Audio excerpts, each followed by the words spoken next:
Last video I mentioned that using raw pointers when declaring new properties is not the optimal way in Unreal Engine.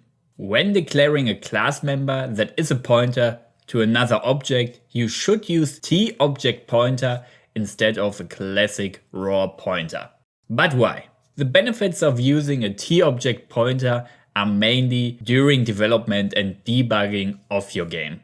First, TObjectPtr supports access tracking. That means by using TObjectPtr you are able to better monitor when an object gets accessed, which can make it easier to debug unwanted access to this pointer. For example, if an object has already been destroyed. The next benefit of using a TObjectPtr is that it supports lazy loading. A lazy loading is a design pattern where the loading of an object gets delayed until the point when you need to access it. Basically saving resources for objects that are not needed.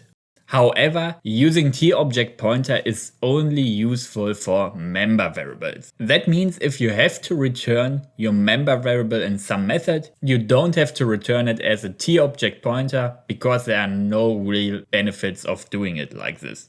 Of course, there are also a lot of other pointer types, and we will check them out in the future one by one. But for now, it's enough to remember that if you declare a member variable that is a pointer and you declare it as a raw pointer, you should replace it with a TObjectPtr. And like always, if you have any questions, feel free to leave them in the comments. Otherwise, see you next time.